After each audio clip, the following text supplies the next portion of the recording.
And good evening, baseball fans. How you doing? Hello, hello. Over 100 people to start things off. A lot of familiar faces in the chat. How's everyone doing? The trade deadline is getting here quicker and quicker and quicker. My goodness, we already got some juicy rumors here today. We had a trade today. We had Lucas Giolito last night.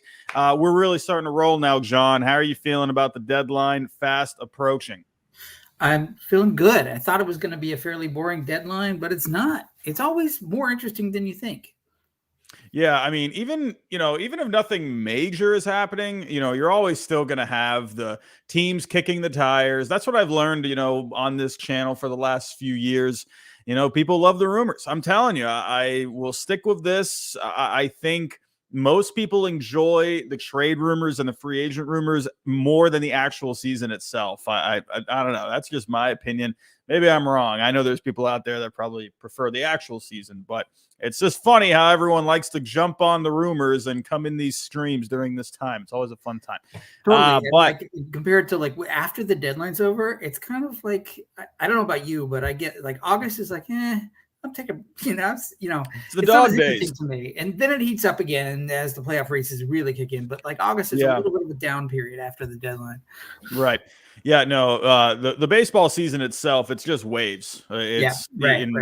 It's just constant waves of downtimes. You almost forget baseball is even on at some points. It has its high points and its low points, but we definitely have some high points for this show. Who would have thought Nolan Arenado would be popping up in the rumor mill?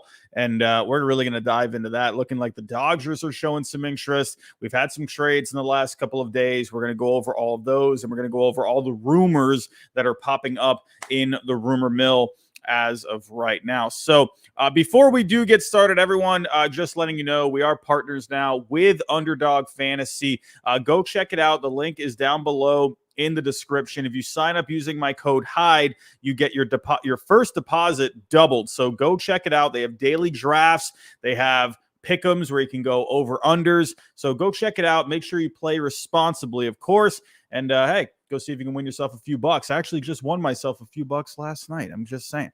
But now let's get into it. We're not going to waste any more time here. Let's just get into the juicy story. We got Nolan Arenado in the news. John, we were just talking before the show. Who would have thought, remember we had the Nolan Arenado, the whole trade fiasco back in the offseason a couple of years ago. Yeah. There's the whole thing about everyone was jumping on how they sent over $50 million with Arenado, but no one really seemed to understand the logistics of the trade.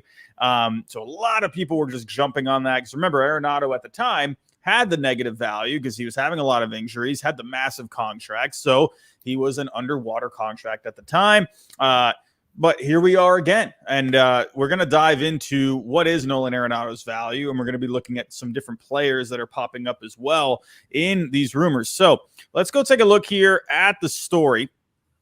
Taking a look here. So this was reported earlier this evening, and it is from Jorge Castillo of the LA Times. So simply put, Dodgers have discussed Nolan Arenado trade with the Cardinals. So if we go take a look here at this article, so here's the juicy part of the article. If we take a look here, it says the Dodgers have engaged in talks with the St. Louis Cardinals to acquire the 8-time All-Star third baseman, according to people with knowledge of the situation, but who are not authorized to speak publicly. The Cardinals could also send a starting pitcher, Jack Flaherty or Jordan Montgomery, to Los Angeles for a package of major leaguers and prospects. It goes on to say here, the Cardinals would want young pitching in a deal. They have eyed Bobby Miller, Gavin Stone, Ryan Pepio, and Emmett Sheehan in talks, according to people with knowledge of the situation. A trade would also likely include the Dodgers sending Max Muncy or Chris Taylor, if not both, to St. Louis. So, John, I just have to get your initial thoughts on this. What are you thinking here? Well, it's eerily reminiscent of the good old days a couple of years ago when we had Nolan Arenado's value as as you put it, is I think it was minus 44 at the time when Rockies Right. kicked in $50 million and got a couple of prospects back, and that was a fair deal on our site. And I remember where you posted it, so and we kind of held that up. So it's a couple of years later. He still has a big contract. One thing I would point out is he had an opportunity to opt out of his contract before the season started, and he chose not to. Now, some people think that's because he loves playing with the Cardinals. I'm sure he does. But look, he's got an agent who's all business, and baseball players like to make money. And if he thought he could get more money than what he's making now, he would have opted out, no question. Right. So what that tells you is that even he knows he's underpaid. So right now we have his value at minus 12 around there. Which is right. He's still a great player, but you got to imagine if you traded for him, you're going to take on that contract. You're going to owe him $35 million, $35 million, $32 million, and he's getting into his 30s now, and he's going to slow down. I don't know if you remember when Adrian Beltre slowed down in his 30s. Yeah. It's to everybody. So you're going to get stuck with this underwater contract if you do that. That's all we're saying. Yeah, and for Arenado this year, just taking a quick look at the numbers with him, he got off to a bit of a slow start, but he is overall, once again, having a pretty decent year. If we take a look at the numbers overall, hitting 287, a 335 on base, 521 slugging, the 130 WRC plus, 22 homers, still only 32 years old. But again, like you said, he has the long contract. At some point, he will wear down, and most likely the contract won't be very good towards the end of it, but you're definitely going to get at least a few more good years out of Arenado. So, and another thing with Arenado is he's always had that connection with the Dodgers. He's always, loved the Dodgers. That's a team he's, rumored to have, always wanted to play for. So when we take a look at Arenado, when it comes to a trade, and it's really funny how all the players mentioned in that article. Now, we had a few different pitching prospects in that article. So, whether it's Pepio or Stone or Sheehan, I will say Bobby Miller is probably not going to be on the table. He is way too much. But we'll get to Lucas Giolito here in a little bit, get some instant reaction on that. But we did see, obviously, a big overpay. The situation in itself was a little different. So this is obviously a different situation. But when you plug in Pepio along with Montgomery with Arenado, and I also included cash, let's just say the Dodgers say, okay, or the Cardinals say, okay, we'll pay the rest of his salary for this year, right around, I believe, 12 and a quarter for the rest of the season, if my memory serves me right. And then going back to the Cardinals here, we got Muncy along with Taylor. So Taylor, not having a great year, got the contract. So he is right now an underwater contract. So that actually helps out in this case. So it's just funny to see all those names listed. And when you put them all together, it actually comes out to a pretty close to even trade. Now with Pepio, he is right now the lowest value out of all those prospects. When you look at Gavin Stone and Sheehan, they are going to be higher.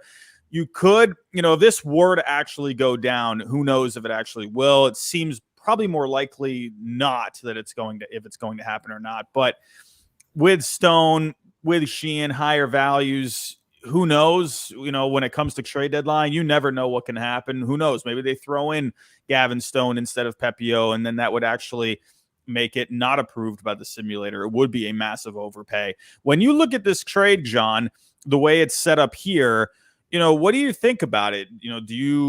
How do you like it for both sides? Do you think I think the numbers are fine. I question whether the Cardinals would want the veterans back. Because I wonder if they're going to want to skew younger, because Muncy's in his 30s, Taylor's in his 30s. So Pepio makes perfect sense. I'm just not sure about the other two guys. But I get you're trying to balance it out with, the negative value of Taylor as well. Yeah, absolutely. And of course, we always have to remind everyone at home, it's not just about the numbers. There's also the discussion side of it. There's also the philosophical point of view. There's also the motivations behind the trade. So there's conversation. These are just numbers. These are values. These don't dictate how good the player is. It just simply, it puts everything, whether the contract, the age, the injury history, their performance, everything comes together here for their value. So it's not a measure of how good they are as a player. It's looking at the whole package. So just because you see a negative 12.2 for Arenado, I could see people right now saying, wow, you really think Chris Taylor is right there as the same kind of player with Nolan Arenado because he's at negative 12.2 and Taylor's at negative 13? No, that's not what it is. It's obviously Arenado is the better player than Chris Taylor, but when you look at the salary, when you look at everything, it just comes out to that. But then that's where you have discussion. That's where you have these conversations about these things. So when I'm looking at it from just a baseball point of view, I can understand why the Cardinals would want Chris Taylor and Max Muncy, or at least maybe some players like this, because the Cardinals are always trying to compete every single year. So I can understand that maybe, they get rid of Arenado, but they're bringing in a couple of veteran guys in place of him. So that helps them stay in contention for the next, couple of years. And then you bring in a young pitcher in Pepio, like you said, that is understandable. They're trying to get some young pitching. What I do like is that the Cardinals are really looking at every single possibility to try and acquire that starting pitching. In a way, like I kind of like it for the obviously it would hurt to lose Arenado, but Pepio is a guy, and if it's not Pepio or Grove or Sheehan, one of those guys, I think could end up being a really good guy for you down the road. At least with Muncy, you're still keeping some power, and Taylor, you got some versatility there. So in a way, like I actually kind of like it. I don't know how other people would feel, but those are just my thoughts, honestly, on this. If you're sorry, go on. I was going to say, I think if you think about it from the Cardinals' point of view, there were reports that they were trying to trade an outfielder because they had kind of an outfield logjam, right? Mm-hmm. But Tyler O'Neill's been hurt and not as kind of a disappointment, not as good, not as effective as they'd hoped, and so his value is down. Lars Newbar is hurt for the moment, and I don't think they're going to trade him because they really value him. And then Dylan Carlson has been a disappointment. His value has gone down. He's basically a fourth outfielder platoon guy now. So what they're trying to do is say, okay, well, what other options do we have? Now, Jordan Walker, their top prospect, they had to play him in the outfield because Arenado was playing third. He came up as a third baseman, right? But he's a terrible outfielder, and he's just adding to that outfield logjam. So maybe the thinking here is, wait a second, what if we moved Arenado, cleared out that spot for Walker, and that would solve that logjam problem? Yeah. And then, then they can work out the money and get a prospect back or two as well. And so I think that's what may be the Cardinals' motivation here. And that makes a lot of sense. Yeah. I didn't even think about Walker, and I'm glad you brought that up because I'm thinking just Arenado here, but now that you bring up Walker, I'm like, oh yeah, that absolutely makes sense there. Bringing in Muncy is interesting because you have Goldschmidt, but Muncy can play some other positions. But then it also goes, and we're just imagining if this were to actually happen, it seems unlikely that it's going to happen. But if it were to happen, that would make me wonder too, could Goldschmidt also be on the move? If you're going to be getting rid of Arenado, I mean, you'd have Goldschmidt for next year. So I guess maybe there could be some motivation because you're only going to have him for one more year instead of getting, locked down to a contract like Arenado. Or you could take advantage of the Goldschmidt value and then you could try and get some more pitching that way. The Mariners could use a bat, like something that, maybe go get a young pitcher like that, or from over there, like Wu or a Bryce Miller, and maybe work something out with Goldschmidt in that package. That's just an example, but the Cardinals, I like that they're looking to 2024. They're not playing around. Like the Padres right now are another disappointing team who it seems like they're pretty out of it and they're kind of just hanging on the fence. I do like that the Cardinals are actually just going for it. They're being like, okay, we're out this year. We're going for 2024. And I like that they're looking at all these different options. So if I were to ask you percent chance, like how you're feeling gut wise of something like this happening, what do you think? I think it's same answer I give you for Ohtani. It was like 40-60, right? I can kind of squint and see the logic behind it, but I think it'd be really hard to do because moving that contract is gonna be hard. Yeah. And it's harder to move a position player because you have to have a very specific team with a very specific need. Now, yeah, sure. I think the Dodgers could use him. So Yeah, I could see that. So if they work out the money and they work out, the parameters, I think that'd be fine. So yeah, but I still think it's hard. It's really harder to move these big name guys on big contracts. It is. I mean, if you could imagine Arenado in this lineup, that is a lot of star power right there. That is just, oof, that is a lot. But, we're talking about Arenado in this trade. But then again, the Dodgers, according to the report, if they were to get Arenado, they would also get a pitcher. And, if you were able to get Montgomery, I think that would be fantastic. You'd have Urias, Kershaw, Montgomery, and you'd be giving up one of the younger guys, but that is really solid, to go into the playoffs with if you do indeed make it. I mean, that's a really solid 1, 2, 3, especially if you have Montgomery. I would love that. Urias and Kershaw, and then Montgomery there. They do need another starter. It's true. They were in the Giolito deal, then they got blown out. But yeah. So right, I know they're looking.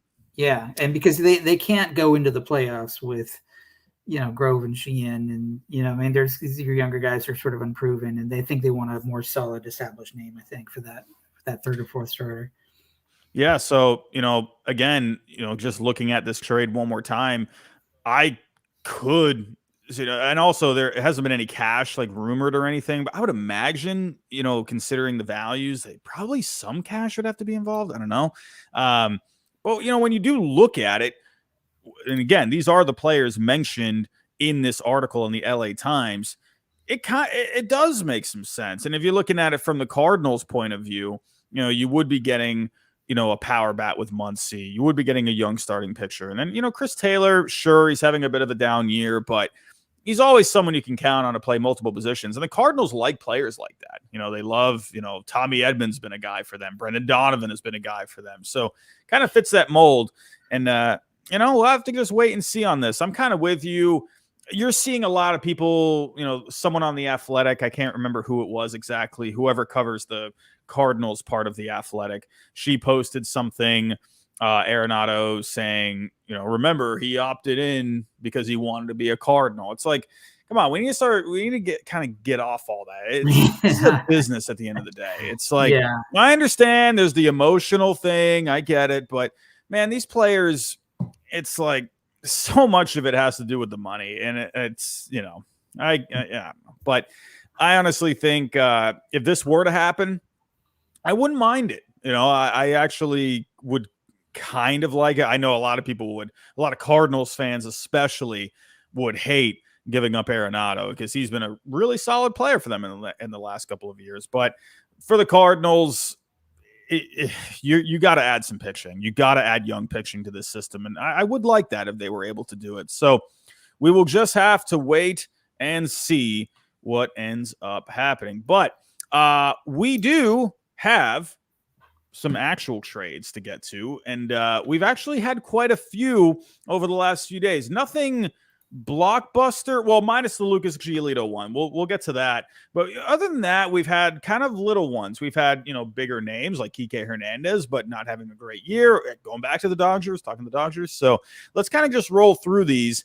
It's funny because last night I was recording a video reacting to Fox Sports trade proposals and for Shohei Ohtani. And as I'm recording this video, I'm like halfway through. All of a sudden, you get the notification that the Angels are probably going to be hanging on to Ohtani. I'm like, well, great. There goes this video. If I post this video, it's just ridiculous. And then I'm like, okay, well, I gotta pivot here. I can't just, I spent, over almost a couple hours working on this video. I got to make something here. So I was like, okay, let me react to the news of Ohtani staying with the Dodgers. And in the video, I said, listen, if you're going to keep Shohei Ohtani, you need to put your best foot forward and you need to go make a deal. And I said, Lucas Giolito is a guy I think makes a lot of sense for them because he is a fly ball guy. They have a good outfield defense. Just makes sense to me. And not even kidding. I uploaded the video, I think 15 minutes after I uploaded it, that's when it broke that Giolito was going to the Angels. I'm like, whoa, did Artie Moreno just watch my video? I'm just like, wow, crazy. But so far, this is easily the biggest deal. First off, what were your reactions to the Ohtani news, and then we'll talk Giolito. So what were you thinking with the whole Ohtani story? I get it. I mean, like I said a few days ago, he was like maybe 40, 60 removed. They were, looking at all their options.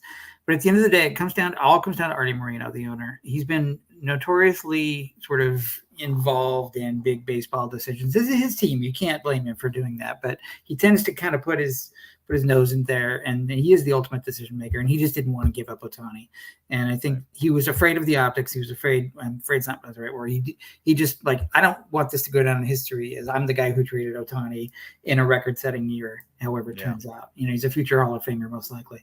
So he's like, I don't want to be that guy. And not only that, but I think he's also mindful that this is really the last shot. That Trout's not getting any younger. So. And this is probably the last time they'll have Ohtani. So, like, if they don't make the playoffs now, when? And so that led to, okay, let's go for it. And once they decided to go for it, they're like, okay, now let's really go for it. Let's wipe out our farm, get whoever we need to get. I'm sure Artie was like, I don't care what it costs, just go get them. So that's what they did with Giolito. Yeah. And, it's just funny how after that, Shohei Ohtani comes out here today and is in God mode and just pitched an absolute beauty against the Tigers today. Now the Angels find themselves 3 games out. And I'm going to be honest here. This is kind of one of those things where all of a sudden it felt like, I know the Angels had put together some wins there. Felt like they're heating up a little bit, but you still didn't know what was going on with Ohtani. But once that news broke, it all of a sudden felt like the Angels had momentum. And then they got Giolito, and then it's like, oh boy, these wheels are just really rolling now. And then all of a sudden, there's connections with them and Jamer Candelario and the Nationals. I'm like, whoa! All of a sudden, like they went from possible sellers to just the biggest buyers on the planet. It's crazy how it just flipped like that. And then Ohtani goes and does what he does today, and all of a sudden the Angels have all the momentum in the world, and they're looking great. Let's see how it goes tomorrow. Obviously, Ohtani is Ohtani. But they're looking great right now. And for me personally, I don't think Lucas Giolito is an absolute game changer. Like he's not going to be, like that Max Scherzer acquisition, for the Dodgers a couple of years ago. But I think it's a solid pickup. It's a guy that's going to make his start every 5th day. I think personally it's a good fit with the team because the fly balls go hand in hand with the outfield defense. How do you feel, along with Reynaldo Lopez, some good velocity for that bullpen? How do you feel about this trade? Well, I mean, like I said, if I'm the Angels, I'm going for it. So what they did was they jumped the market and they overpaid, basically said, hey, White Sox, it's like, if you're haggling over, like an auction, I'll give you 20 for that. I'll give you 25. Then some guy comes in, I'll give you 100. That's kind of what they did. Yeah. So in order to kind of prevent anybody else from coming in, swooping in the next few days. And so they overpaid clearly, and the industry, I think, agrees with that. And so the question is, does it make sense? The 2 prospects they gave up were good ones. Cuero in particular is the lead prospect. We have him about 20 million in value. He's on the top 100, like in the middle of a top 100 list for Baseball America and Pipeline and others. He's consistent. Yeah. He's consensus good prospect. And so, that means the White Sox are going to get him most likely for the next 6 years once he's ready as probably a starting catcher. And so but basically, look, you've made a choice, right? You've traded the future for the present because you're all in for the present. So It kind of throws that out the window. Yeah.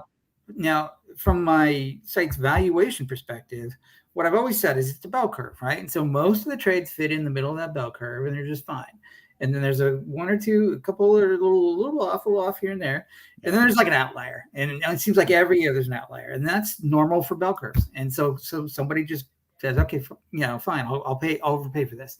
And that's what it is. We have to correlate to the market as a whole. We can't mind read Artie Moreno and whether he's going to overpay or not.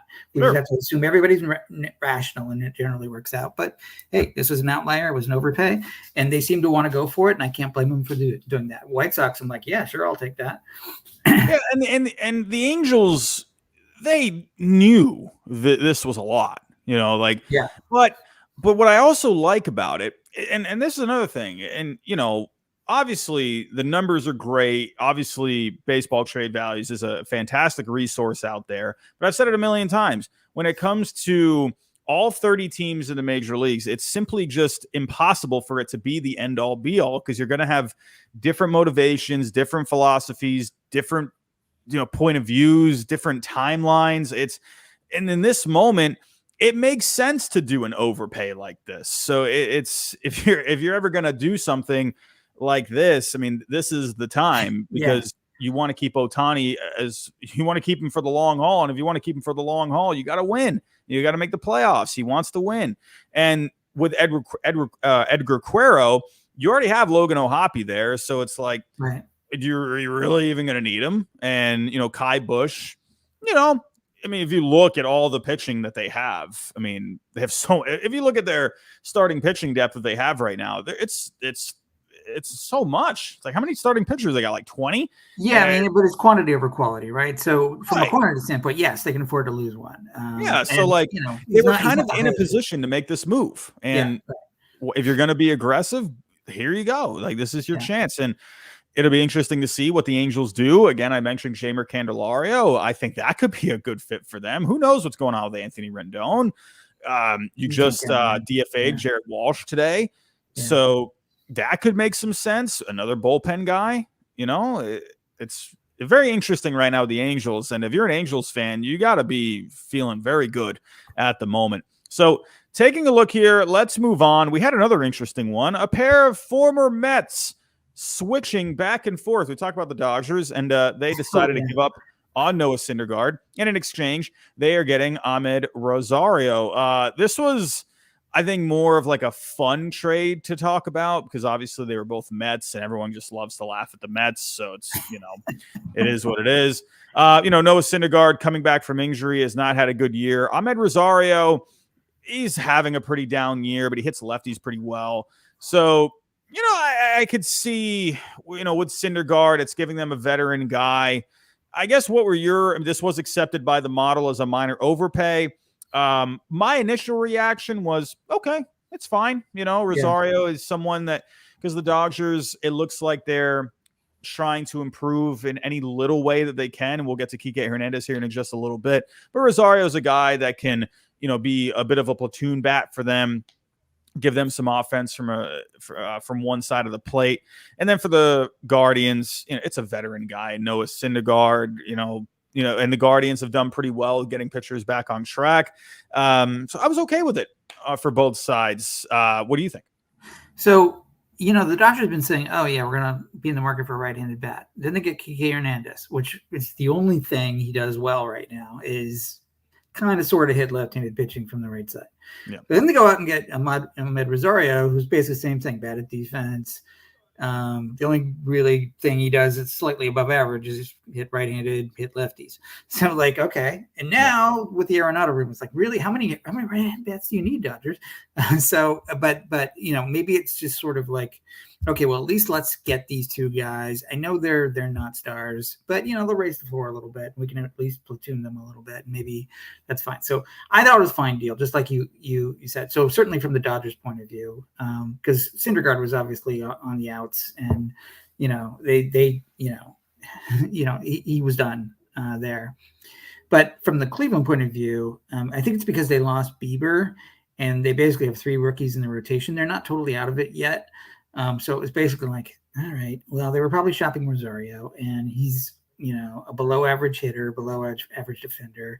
Who's going to want him? Yeah, he was kind of sort of good last year, the year before, but he's not really good anymore. So, they took what they could get, and they got a veteran guy to be the 5th starter. Yeah. To take a little bit of the load off the rookies, because I think that's more their main concern, is to not wear out the arms of, Tanner Bibby and those guys. So because they've got that's their longer term concern, is making sure those guys are healthy.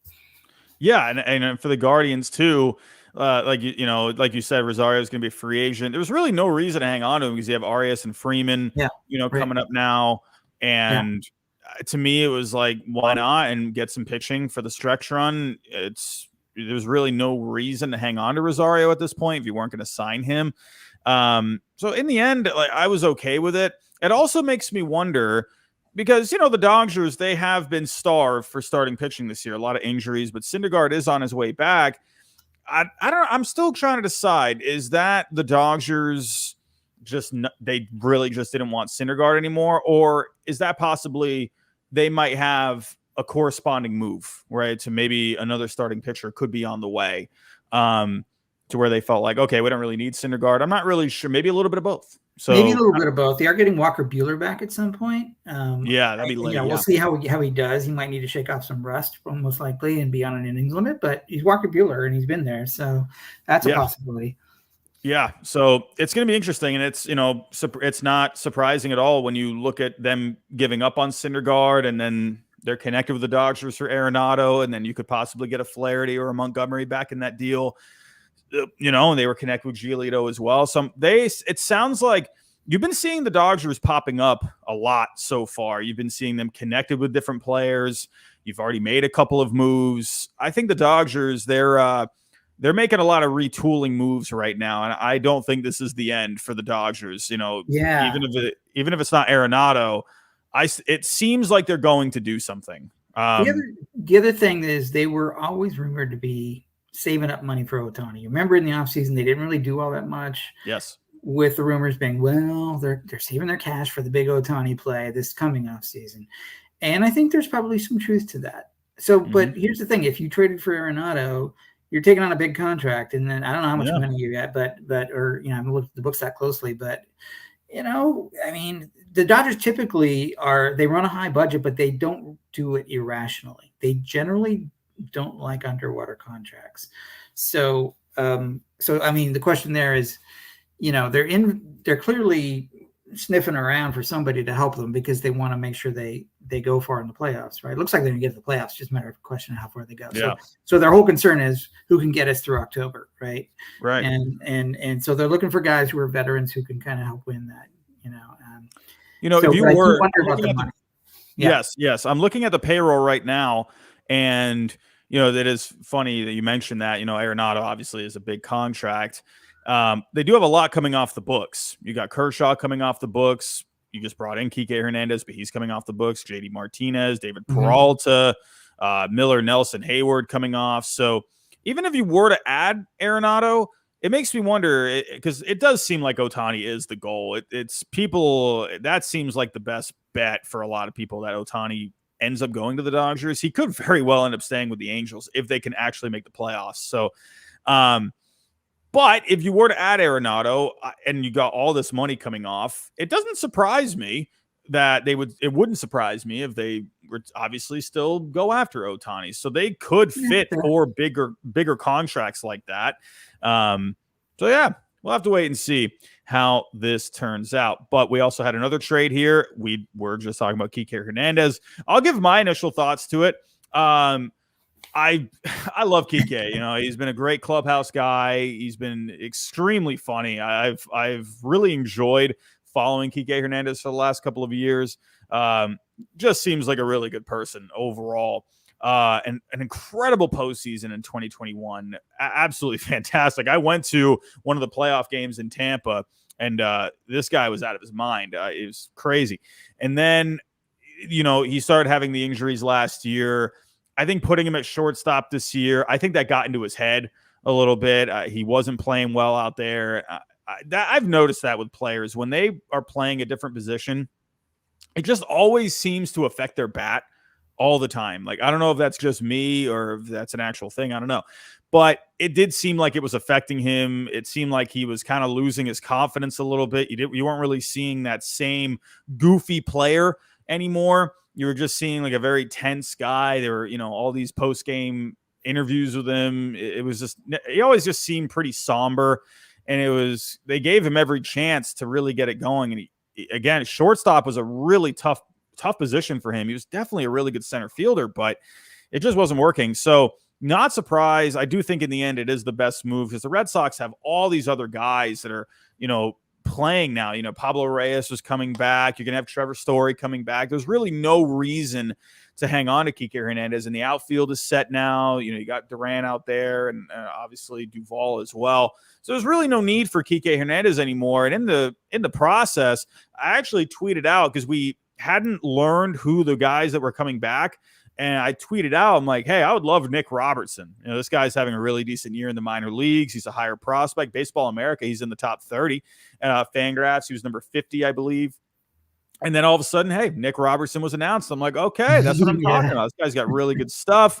He could be a really dominant closer. He's 6'6". Like, guys, all these aliens are coming into Major League Baseball, and everyone's talking about aliens right now. But I thought this is a really kind of a low key move, but it has a big ceiling. I was really okay with this. What were your thoughts on it? It's sort of, I saw one tweet from a Red Sox fan saying it's kind of addition by subtraction because, Kike, even as well lovable as he is and as good as he was pretty terrible this year. Let's be honest.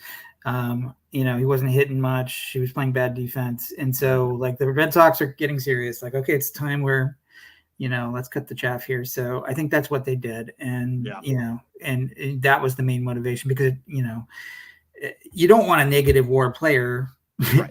Literally that means he's helping you lose games, not win games at the end of the day. Right. So you're trying to win. So I think that's what that was about. Dodgers said, well, he's good for us in the past. So we could probably fix him or just use him as a right-handed platoon guy or whatever. And so I think it's a pretty simple deal. The Red Sox got cash and, they put in some cash just to get a couple prospects, and it's because he was underwater. So I think it's fair. I think it makes sense. Everybody seemed to get a little something out of it. So that's about it. It was driving me nuts with how long they were taking to announce it. And I figured, because I had put it into the simulator, I had posted it on Twitter. I knew there's probably some cash involved. I had put it on Twitter before the cash had been before the cash had been announced. But I'm like wondering, like, why hasn't this been officially announced? And usually with cash, you always have to get it approved. So I figured that was probably the holdup.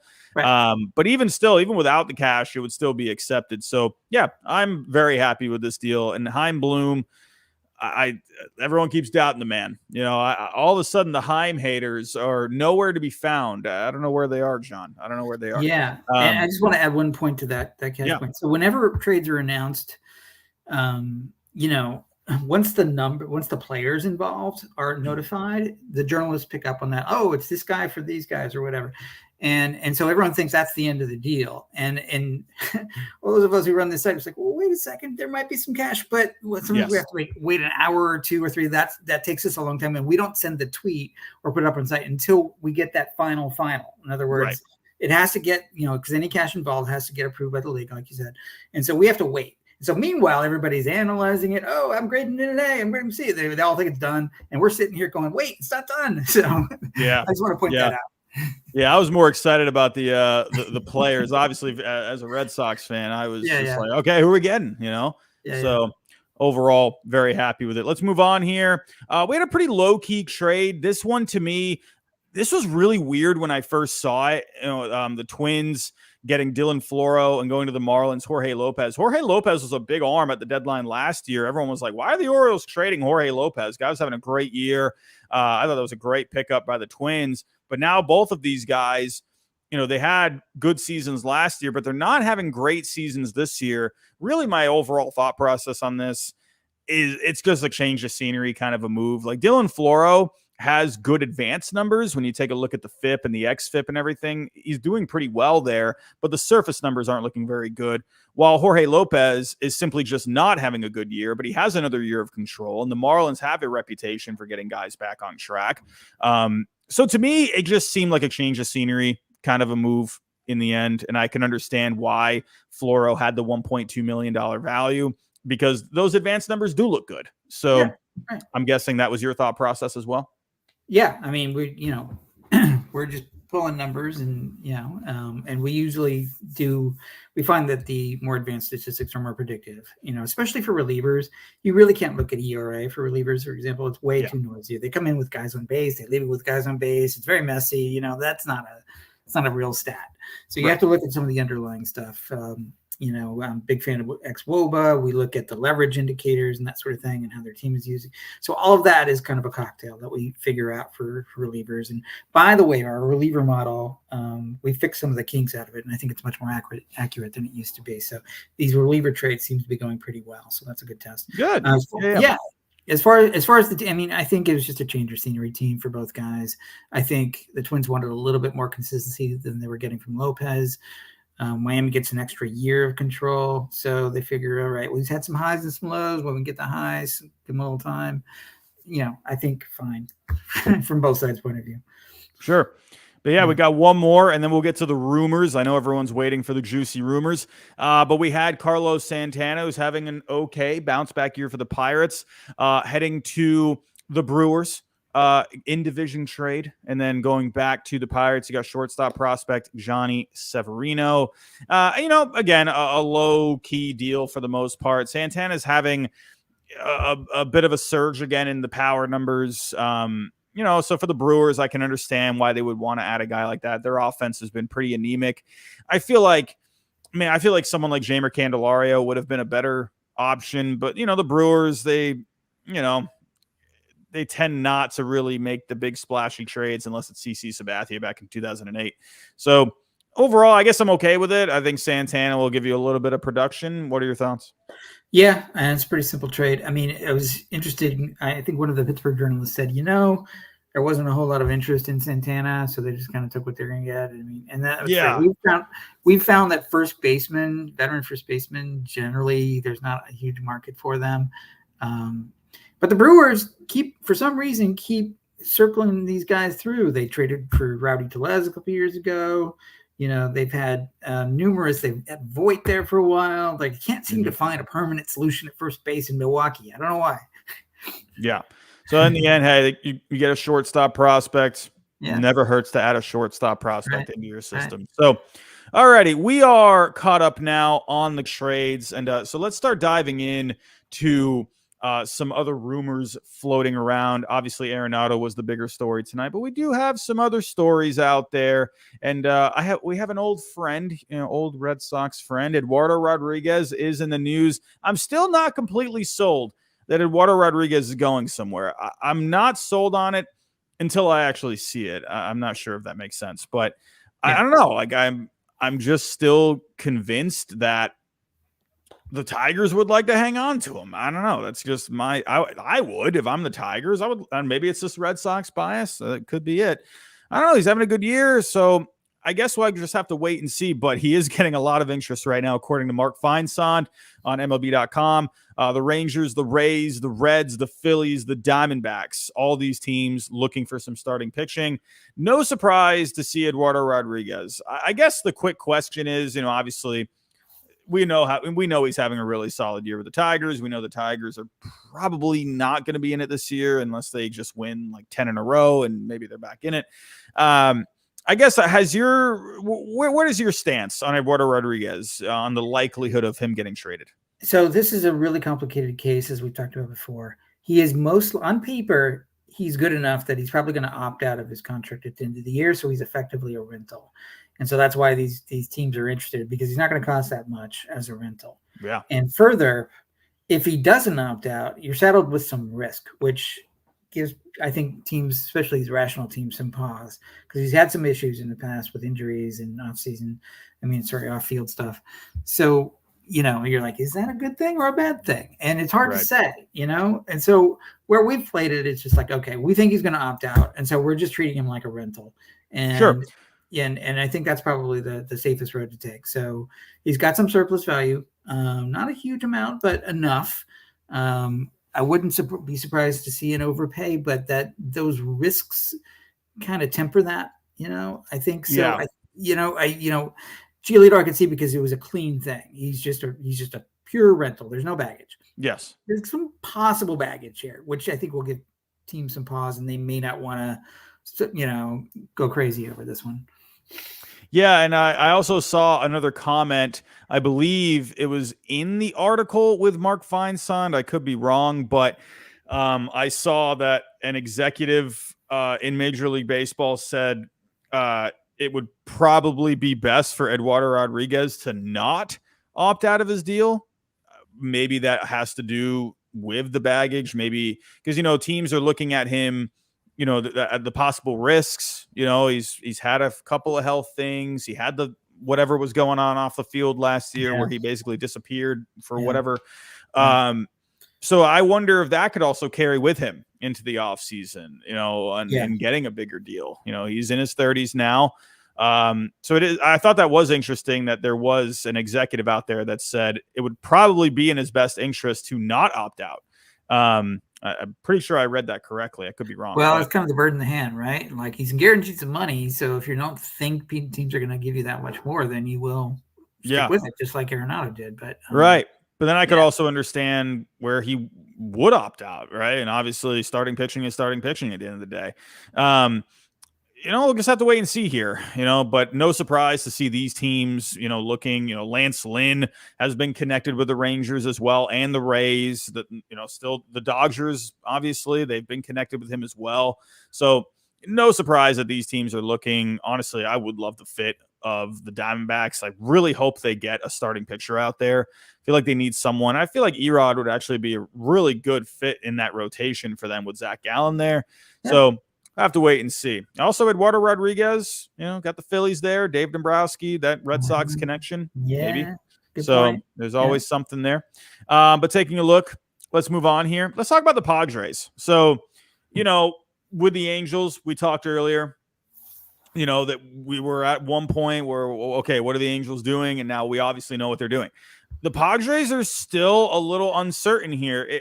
There were reports not too long ago that they were not going to reverse course, and they were most likely not going to be sellers and maybe even be buyers, despite being pretty out of the race at the moment, 6.5 out. It's not completely impossible to get back into this, but it's not looking great. But now Bob Nightingale is reporting that several rival clubs think that the Padres will pivot and sell both of their southpaws, Blake Snell and Josh Hader. So I don't know they can't sit here and keep waiting, right? It's the 27th. You got the deadline on Tuesday. How much more time do you need?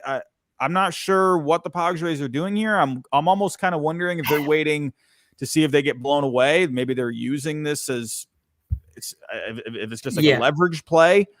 I don't know. Like, what do you think here? Well, I've given up on reading AJ Preller's mind because it doesn't work out well. He can go any way he wants to. He's a total wild card, right? He can go completely one off. You can totally go, we're all in and we're making trades, or we can say, no, we're all out and we're selling these guys. I have no idea what he's going to do based on previous history. But I think they're probably considering their options. Look, they've got to be doing this. And everybody talks to everybody. We know that, right? All the GMs know each other. They're all on texts and so on.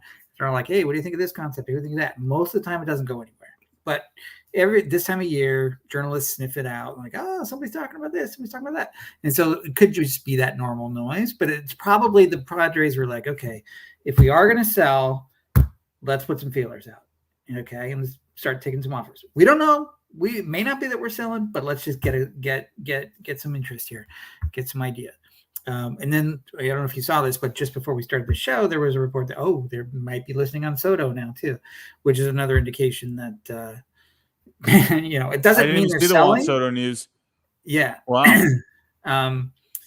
So that's another interesting sort of twist. Yeah. Interesting. I didn't even see this. Wow. Where did this come from? Goodness. Yeah. Just before your show started. Wow. Didn't even see that. I was literally just on the site as we were prepping for the show. Did not see this. Okay. Trade team is unlikely. Now, again, I think it's just tire kicking because I think they're so all in that the most likely scenario is they try again next year because they really, really want a World Series win. They've got all these pieces in place. They need a couple of pieces actually to get there. The other thing, the case for not selling is, they are already over the luxury tax, so maybe what's a couple million more if they got a couple more guys with some money. They do need, like, that 8th spot in the lineup's always been a pretty weak spot for them all year. They could use more relief help. So I think there's a case. Their run differential is actually quite positive, which makes me think that's an influence. Like they've been unlucky. They're a better team than their record gives them credit for. Yeah. Right. So that's probably an influence as well. So I think they're weighing all of these factors, and whichever way they go, Preller's going to go all in one direction or all out the other direction. Yeah, it's I'm like kind of just like, whoa, how did I miss this Juan Soto story? Yeah. The one thing with the Padres, obviously they're in a win now mode. Like with a Juan Soto, obviously the guy's great. He's a unicorn. We've used that term here for a while. With Soto, he still has quite a lot of value there. I mean, you could use him as a piece to even just retool, bring in some different pieces to help out other parts of the team. Obviously, losing a bat like that would be just a lot, but they still have a lot of bats there. So, you could essentially trade Soto and get back some other pieces that can help the team now and maybe even get a prospect out of it as well. So I don't think it's completely impossible that Soto gets traded. It just feels a little, if I'm in their shoes, it just feels a little like, wow, we just got him last year. We gave up a haul for him, and we're not even going to get close to what we gave up back for him. It just feels silly to trade him. Like it feels fast, like, right? Yeah. It doesn't feel right. It doesn't seem like it's there. Out of all three of these guys, Snell, Hader, and Soto, Hader seems like the most logical one for me, because with Blake Snell, I could also see the point of view where you would like to try and sign the guy to an extension. Like he's been very good for you. So yeah, I don't know. The starting pitching market is hot, and they would get something though. Yeah. Snell, he'd be the best starter in the market at this point. He's more attractive than Erod or Montgomery or whoever. So yeah. Yeah, you just got to worry about what he does on his what do you call it? His Twitch streams. Got to watch out for that. Right. So, but yeah, the Padres is going to be interesting. It's obviously we're still a little early here. We got the entire weekend, and then we got Monday, and we got Tuesday. I mean, as we have seen here, no one even was thinking about Nolan Arenado yesterday, and here we are talking Nolan Arenado tonight, and now Soto. So the Padres are they're definitely like that enigma that's out there, in my opinion. So definitely got to keep an eye on them. But moving on here, let's talk the Marlins. And actually we got a couple of teams here. My Red Sox are even in this. So Tim Anderson, he's been heating up lately after the All-Star break. He's hitting over 300, having a really down year overall. But since the All-Star break, he's hitting 378 with a 440 on base, slugging at 422, whatever, but he's hitting and he's getting on base. So it's looking like that bat has finally woken up, and the Marlins are showing some interest. Hey, they're looking for any bats that they can find. So not surprised about this, but we also had a report today in Espanol from Anderson Vargas. And looking here, it's not the cleanest translation, but pretty much saying that the Cardinals are in negotiations with the Red Sox and the Marlins to trade Paul DeJong, but nothing was able to get lined up today. So clearly the Marlins are looking for an upgrade on the left side of the infield. And as a Red Sox fan, I am not surprised at all about someone like a Paul DeJong. Why? Because this guy is great defensively. He's having a decent bounce back year at the plate, a 101 WRC plus. That's way better than what he did last year. And then the defense is just amazing. I'm going to be honest with you. I would absolutely love Trevor Story and Paul DeJong up the middle. The Red Sox are ranked the worst defensively in baseball this year. This would be huge for them to pick up someone like this. I don't think people realize how big of an addition this would be for the Red Sox. This would be insane. But then the Marlins, I feel like the Marlins would be more inclined to look at someone like a Tim Anderson. They need that offense. Like Paul DeJong, sure, he'll give you a little pop. But Anderson, if this bat is waking up, we know what he can do with the bat. So I'm asking you here, what do you think here for the Marlins? What do you think for the Red Sox? Do you think any of this could actually be realistic, or where are you leaning? Yeah, I mean, it's fine. I mean, we have DeJong a little bit negative because he's got a buyout for next year, and he's not good enough to warrant to extend, picking up that contract. It's just been, and we've seen that, the light-handed infielders generally not going for much. You saw Amed Rosario not go for much, and that's been a consistent pattern. So between that and the buyout, it's actually a little bit negative. It seems like a fit, though. Can't argue with that. At least you get a solid regular with a glove, if not so much for bat. That's not nothing. Yeah, and I'll be honest with you. I was dreaming a little earlier. I'm thinking, man, Paul DeJong, that'd be great. But also, the Red Sox need some starting pitching. And oh my goodness, could we possibly package Jordan Montgomery and Paul DeJong? Now, I don't know if the Red Sox are really inclined to go after a rental guy. They seem like they want some more cost-controlled guys. But I put together a little trade here. It's probably, no one's going to like it. No one ever likes my trade. But Walter, close to major league ready. Valdez, he's been in the major leagues a little bit this year. You got a pitching prospect in here as well.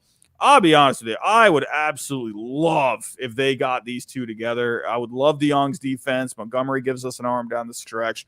I don't know. I don't think it's realistic, honestly, but with DeJong, I absolutely could see the Red Sox going after him because if you take a look at the spray chart, all of his home runs are out to left field. So you got the monster there. That's exactly the same thing I was saying with Trevor Story. I remember before they signed Trevor Story as a free agent, I'm like, does anyone see this spray chart? It is perfect for Fenway Park. And here we are, Paul DeJong, almost the same thing. That would be amazing up the middle defense with those two. Nothing would get by those two. Up the middle. Story most likely will go back to shortstop. Paul DeJong. They both have relatively weak arm strength, but with Trevor Story, he did just get his elbow fixed, so probably going to be good to go for shortstop. So in the end, we got a ton of rumors out here right now. There's a lot that can happen. Do you think we're going to keep just getting more and more rumors here, or do you think we might actually start dying? I don't know. Where do you think the market is kind of going right now? I think it's heated up, right? Remember, it got a late start because of the draft. And so they've packed kind of like 2-3 weeks, a whole bunch of stuff into the last 2-3 weeks, right? And so they had to lay the groundwork. They had to put out all the feelers, and there's the back and forth and all that stuff. The noise, as we've talked about in the past, it's kind of slow to start boiling, but now it's boiling. Everybody's talking to everybody. And, if you look at years past, there's a whole bunch of stuff that doesn't happen that you thought, I thought that was going to happen. And they were reporting on it and it was nothing. And then there's stuff that comes out of the blue, like, nobody's, there's some teams that play it very quietly. You're like, what? So yeah, all of those things are true, right? A lot of the noise is false and a lot of the quiet is true. So you don't know until next Tuesday. Exactly. We're just going to have to wait and see. But we did just get one tweet from Bob Nightingale. I know we opened up the show with Nolan Arenado, and I guess we got to end the show with Nolan Arenado. He says here, the odds of the St. Louis Cardinals all-star third baseman Nolan Arenado waiving his no-trade clause for a trade to his hometown LA Dodgers, 100%. The odds of the Cardinals trading Arenado anywhere, 1%.